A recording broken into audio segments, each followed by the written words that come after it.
পুরনো মাটির বাড়ি ভাঙতে গিয়ে একটা সোনার কৃষ্ণ মূর্তি পেয়েছি। Yes, আমার কাছে ফোনটা এসছে এবং আমি সেই সোনার কৃষ্ণ মূর্তিটা আমি কিনতে যাব। ঠিক আছে, যেহেতু আমি এটা নিয়ে ভিডিও বানাতাম না, বাট আমরা ডায়মন্ড জুয়েলারি কাজের সঙ্গে যুক্ত, আমার মনে হয় এই ভিডিওটা সবাইকে জানা দরকার, এই জন্য আমি বানাচ্ছি।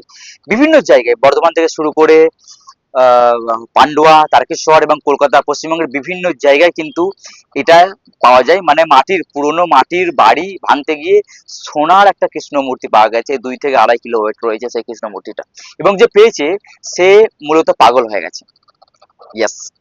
তো যদিও আমরা ডায়মন্ড জুয়েলারি কাজের সঙ্গে যুক্ত এবং কম বেশি ইয়াং জেনারেশনে যারা রয়েছে, অনেকে এই বিষয়টা জানে, অনেকে এই বিষয়টা জানে না। তো যারা জানে না তাদের পরিপ্রেক্ষিতে এই ভিডিওটা, এবং যারা জানে তারা কি এইরকম একটা ফিল্ডে, এইরকম একটা সিচুয়েশনে বা এরকম একটা ফ্যাসাদে পড়েছিলেন কিনা কমেন্টে জানাতে বলবেন না। বাট আমি পড়েছি, আমার এক্সপিরিয়েন্সটা আমি আপনাদের সঙ্গে শেয়ার করবো। আমার কাছে কোথায় কি লোকেশন, কোথায় কি, এটা আমি গোপন রাখছি, আমি বলছি না। আমার কাছে এরকম একটা ফোন এসেছিল, তো আমিও গিয়েছিলাম। এটা মূলত কি হয়েছে সেটা আমি, আমাকে ডেকেছিল সেটা আমি বলছি না, বাট কিভাবে কি হয় সেটা আমি বলি। যখন আপনার কাছে একটা ফোন আসবে এবং বলা হবে যে এরকম একটা সোনার কৃষ্ণ মূর্তি পাওয়া গেছে, একটা মূর্তি পাওয়া গেছে, মাটির পুরনো মাটির বাড়ি ভাঙতে গিয়ে একটা সোনার কৃষ্ণের একটা মূর্তি পাওয়া গেছে, 2 থেকে 2.5 কিলো ওয়েট আছে। এখন সেটা যে পেয়েছে সে পাগল হয়ে গেছে, মালটা বিক্রি করতে হবে। তো এটা এখন থানা পুলিশকে বলতে পারছে না, প্রশাসনকে বললে প্রশাসন তুলে নিয়ে চলে যাবে, স্বাভাবিক ব্যাপার। তো কাউকে বলতেও পারছে না, তো বিষয়টা কি করবে এখন? তো তাকে ফোন করে মানে পটিয়ে পাঠিয়ে তাকে ডাকা হবে, এবং ডেকে যখন সে, এবার যারা কিনবে এগুলো তারা মূলত ডায়মন্ড জুয়েলারি কাজের সঙ্গেই যুক্ত, তারা সোনা চেনে।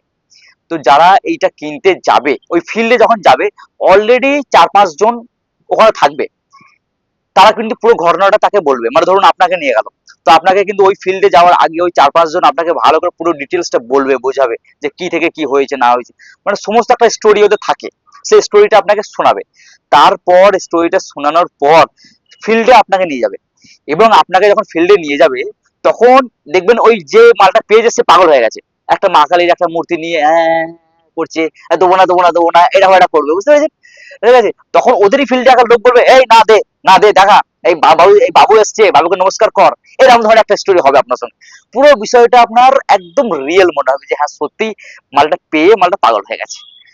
তো তখন এবার আপনি, সালে কি বাদ কয়েক লক্ষ টাকার মাল আপনি কেন কিনবেন? যেহেতু জুয়েলারি আজকে তারিখে সোনা আপনি চেক করেই নেবেন। তো তখন বলবেন ঠিক আছে আমি অ্যাসিড নিয়ে এসেছি, কিংবা আমি অ্যাসিড নিয়ে আসবো, বা যে কোনো জিনিস চেক করার জিনিস আমি নিয়ে আসবো, আমি চেক করব। বা ওরা তখন আপনাকে বলবে যে ঠিক আছে বাবু আপনি এক কাজ করেন, আপনি এখান থেকে মাল যেখান থেকে ইচ্ছা, আপনার এই মূর্তিটার যেখান থেকে ইচ্ছা আপনি মালটা কেটে নিয়ে আপনি আপনার জায়গায় আপনার মতো করে চেক করে নিন। ঠিক আছে, আপনি বলবেন হ্যাঁ ঠিক আছে, এটাও একটা প্লাস পয়েন্ট হতেই পারে, ঠিক আছে মাল এখান থেকে কাটো, পা থেকে কাটো কি কোমর থেকে কাটো কি গলা থেকে কাটো, যেখান থেকে কাটেন কাটেন।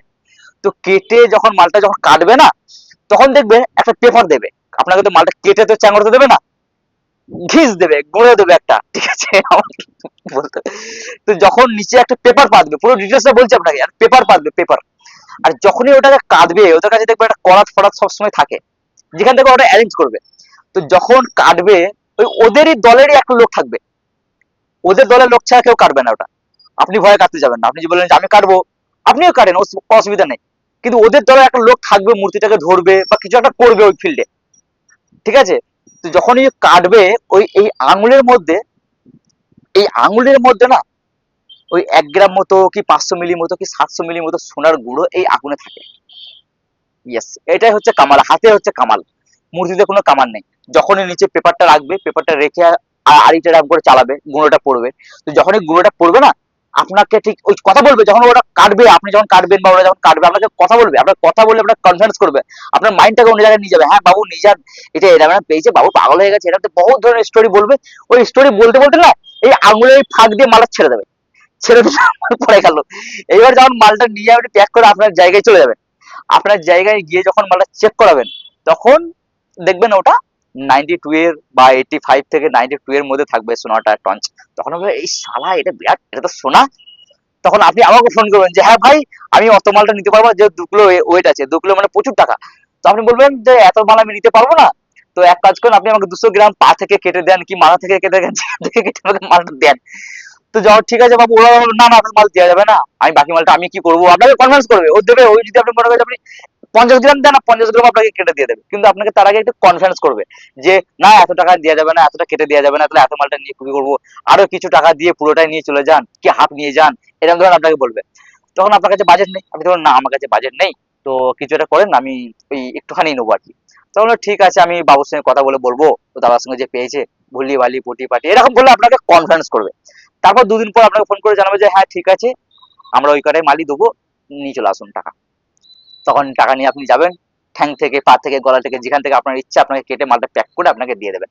যখনই ওই মালটা নিয়ে গিয়ে আবার ওখানে যেখানে যেখানে আপনি টঞ্চ করেছেন বা যেখানে গালাবেন যেখানে করাবেন যাই করাবেন, তো যেটা পাবেন, ভাই রে ভাই, totally metal, totally fraud, totally scam. এখন এটা আমি একটা মূর্তি দিয়ে বললাম, এটা তিনটে জিনিস হয়। মূর্তিও হয়, সোনার আরবিয়ান কয়েনও হয়। দেখবেন 4-5টা কয়েন হয়, 5-7টা এরকম কয়েন থাকবে, বলবে যে এরকম মাটির বাড়ি ভাঙতে গিয়ে ঘোড়া পেয়েছে, আর সেই ঘোড়ায় আছে একদম আধুনিকতা পুরোনো জামানার সোনার মুদ্রা, সত্যি করেই সোনার মুদ্রা। আমি এটা কৃষ্ণের মূর্তি দিয়ে বললাম, কারণ আমি যেখানে গিয়েছিলাম সেটা কৃষ্ণের মূর্তি ছিল। তো কয়েনও হতে পারে, ঠিক আছে। সেই কয়েনের ছবিগুলো আমার কাছে সব ছিল, মূর্তিগুলো সব ছিল, এখন বহুত বছর আগেকার এগুলো, এখন আমি ডিলিট মেরে দিয়েছি। তো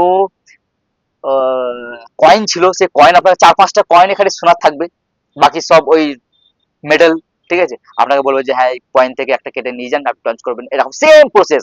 আবার সোনার পট্টি থাকবে, এরকম ধরনের অনেক স্ক্যাম হয়। তো আমি আর মানে ভিডিওটা বানানোর মকসদ একটাই, যে অনেকে ডায়মন্ড জুয়েলারি যারা ইয়াং জেনারেশনে ঢুকছে, কারণ যেহেতু এখন জুয়েলারির মধ্যে কম সময়ের মধ্যে মোটা মোটা টাকা রোজগার করছে মানুষ, ইয়াং জেনারেশনে যারা রয়েছে ফ্যাক্টরি লাইনে, তো তারা 2 লাখ 4 লাখ টাকা কোনো ব্যাপারই না।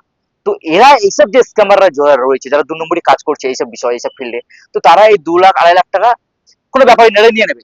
আর যারা বাইরে কাজ করছে তারা ভাবে যে 2-2.5 লাখ টাকা আমি এত টাকা মাল নিয়ে নিচ্ছি, 2 নম্বরই মাল আমি কি বাইরে গিয়ে বিক্রি করে দেবো, 2-2.5 লাখ টাকা তাদের কাছে কোনো ব্যাপার না। তো জমানো মেহনতের যে 2-2.5 লাখ টাকার যে ব্যাপারটা রয়েছে, এই টাকাটা দিয়ে তারা এটা একটা ব্যাপার। তো এটা টোটালি ফ্রড। যারা ইয়াং জেনারেশনে যারা ডায়মন্ড জুয়েলারিতে মোটা টাকা রোজগার করছো বা করছেন বা এই ফিল্ডে রয়েছেন বা ঢুকছেন, তাদেরকে আমি সাবধান করব। যার যদি কখনো আপনার বন্ধু হোক, এগুলো বন্ধুতেও হয়, তো অনেক বন্ধু আপনাকে বলবে যে বালটা অনেক টাকা কামাচ্ছে, দিই ফাঁসিয়ে, ওকে পার্সেন্টেজ বলে দেবে যে হ্যাঁ তুমি ওকে ফাঁসিয়ে দাও, আমি তোমাকে এত টাকা দেবো, এরকম আছে।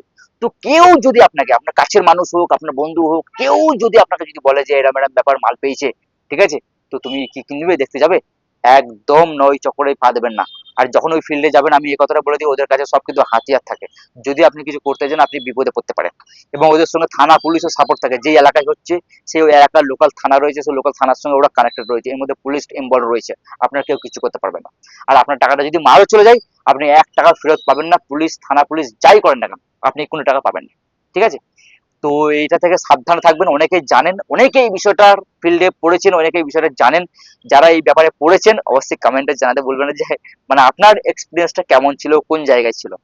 দেখা যাচ্ছে নতুন একটা এরকম একটা ইনফরমেটিভ ভিডিও নিয়ে, ততক্ষণ মধ্যে ভালো থাকবেন। জয় হিন্দ, জয় বাংলা, ধন্যবাদ।